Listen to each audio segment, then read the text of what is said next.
In this project, we're going to be building a level 1 coding agent. In case we're going to be building what we will refer to as a task executor agent. I talked a little bit in the intro lesson, the intro section, about why I think that this mental model for agents is helpful.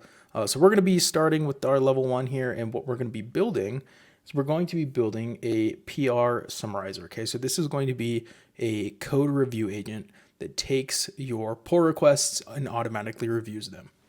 So just to provide a little bit of brief commentary on some of the stuff for people who aren't super technical.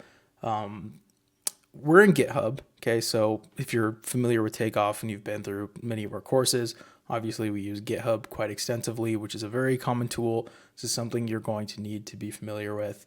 We use Git with GitHub, right? Git being kind of the version control system, GitHub being the hosted provider here. One of the great things that we have is on Takeoff, we have our first time coders course. In section 2, the 5th lesson, okay, so this is lesson 2.5, we have a using Git lesson. So in this lesson, you'll see we have 4 links here.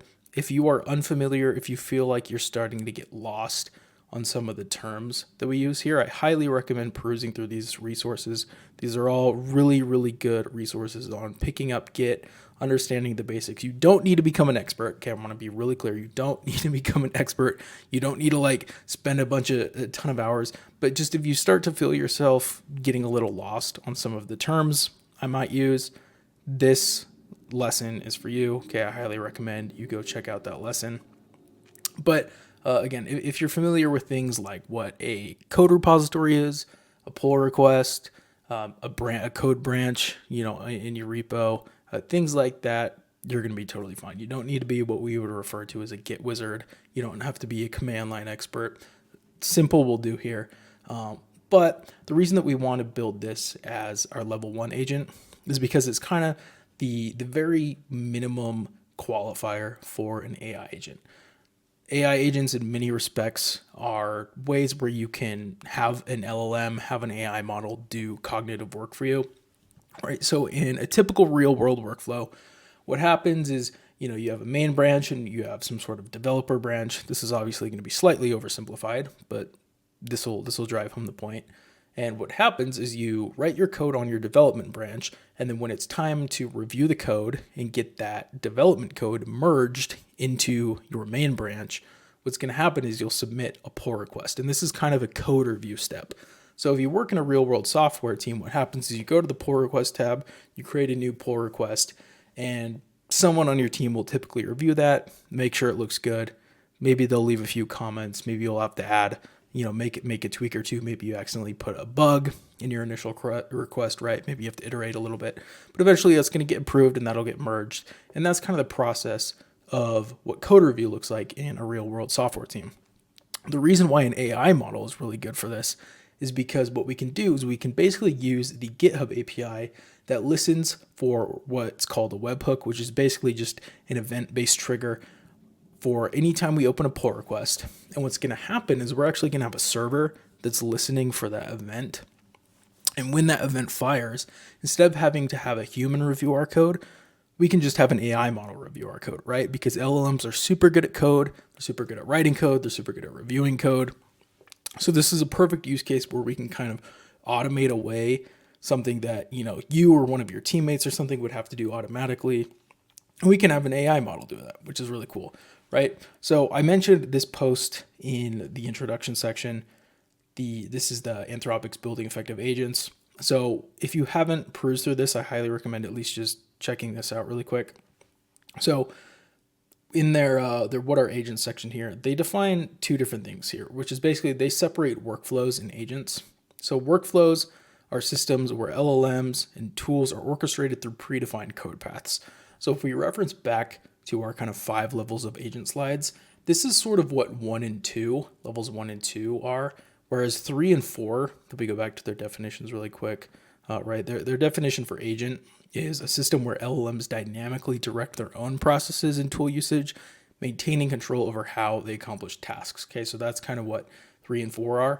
So, and this is why I kind of mentioned I like the 5 levels because everybody sort of has different definitions. I consider workflow type agents to just be really lightweight agents, right? Task executors, very simple, kind of just one-off automated tasks, right? This is exactly what our pull request bot is, right?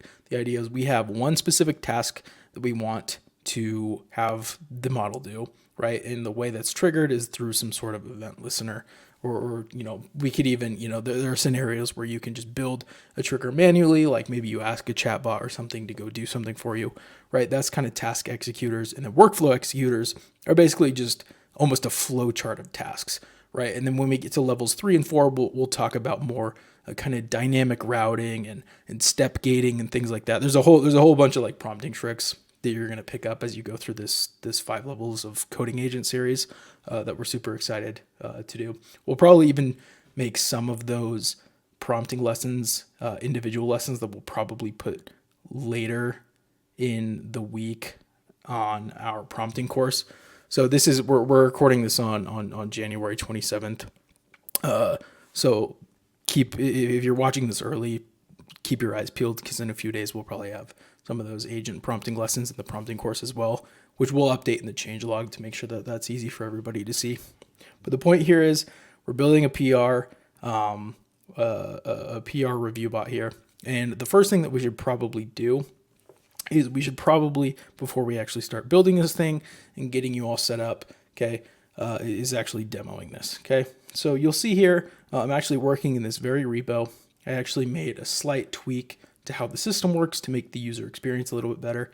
So what I'm going to do is, you'll see here in the bottom left, I'm on the test branch. So I'm actually going to commit this, and then I'm going to sync the changes here. And you can even see that that's verified. If we go to test branch here in our GitHub repo, you'll see now we just added this commit here. Okay, so we just added the code that we did. You can even see that our branch is now ahead of main, right? This makes sense because we're working on our development branch. But say, I was like, okay, I'm done with my work here. I now want to merge this into main. So what I would do is I would go to pull request. I'd go create a new pull request. I would select the test branch here. You can see kind of the arrows indicate this. It makes sense logically. Test branch merging into main branch. Okay, so that checks out.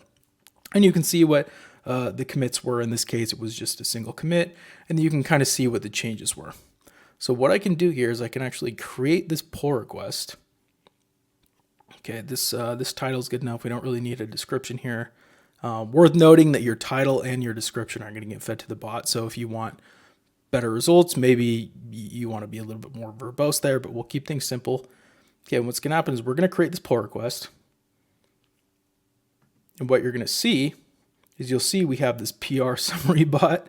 Okay, so this is a GitHub app. Okay, we're going to be building this entire thing in the upcoming lessons. What you'll notice here is you saw that kind of waiting message here. That just meant the model was generating. And now you'll see we have a pull request review, and this was very intentional, I did this on purpose. You'll see that we have kind of an error message, which is AI analysis cannot parse results, the response from the model. Okay, the reason for this, and we wanted to lead with this error because this is something that you'll probably get over time as you work on AI agents, especially if you're doing things like parsing XML and parsing JSON. Worth noting, in our prompt course, we have lessons on XML prompting, JSON prompting, and Markdown prompting, which are all highly relevant for developing AI agents. Definitely recommend you go give those a look if you haven't already. Those are going to be, the XML lesson in particular is one we're using here. We're using this technique here. But what's basically happening here is we're requesting the model generate us XML. And what's happening is we're basically not getting the format back from the AI model that we actually need. Okay, and one of the reasons for this is because we're trying to use O1 Mini. And the reason we're trying to use O1 Mini, okay, this is basically OpenAI's small reasoning model, is the model just isn't quite smart enough. It's not quite powerful enough to reliably generate this every single time. Sometimes you'll get good results, sometimes you'll get bad results like we just got. But what can happen is if I just turn this to O1, what's going to happen if we actually do this example again, it's going to work. Okay, so watch this. So we're going to close this pull request and we're just going to go through and do the same thing over again one more time. Okay, I'm going to select test. We're going to create pull request, confirm the create there. Okay, we're going to see the generation message from the bot. Okay, so it's working. And what you'll notice is this time we're probably going to get a good result because O1 is much smarter than O1 Mini, and it's going to more reliably produce the result that we need. Okay, so you can see we actually got our pull request view. Okay, so the AI agent successfully did its work, right? And the reason for this working in O1 Mini not is because this is a more powerful model. Now, the downside of O1 is, of course, it is much, much more expensive and it's a bit slower.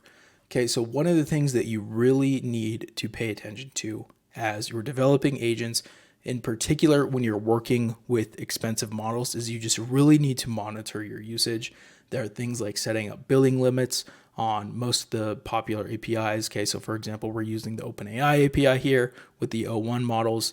You can set billing limits on your account. Highly recommend you do that because you don't want to run into a scenario where, suddenly you accidentally sent an AI agent in a loop and suddenly, you're out $200 because you forgot to provide an exit point for that loop or something, right? So this is just one of the things that we wanted to flag in this very starting lesson here, because that's one of the things that can be, an absolute nightmare if you're not careful.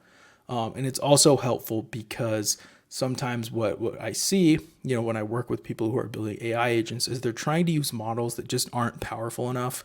So hopefully going forward, as we continue to get better and better AI models, we'll run into less and less of these problems, right? For example, OpenAI's O3 Mini is expected to ship any week now. And so we can probably, once that ships, probably just use O3 Mini here and have that cheaper model that's fast without having to use the more powerful one. It'll probably still work, right? This is the great thing about getting better and better models, right? We get better, more intelligent models at cheaper prices that run faster. But for right now, and for the purpose of this lesson, we're going to continue to use O1. Now, if you want to test this on O1 Mini just to be, a little bit less expensive, you're more than welcome to. Just know that you may run into that error that you saw here. But you can see now that we kind of have that point addressed, we certainly got our pull request. So in this pull request, you'll see if we go to files change, sure enough, we only changed that agent.ts file. And you can see we're getting kind of a nice little overview.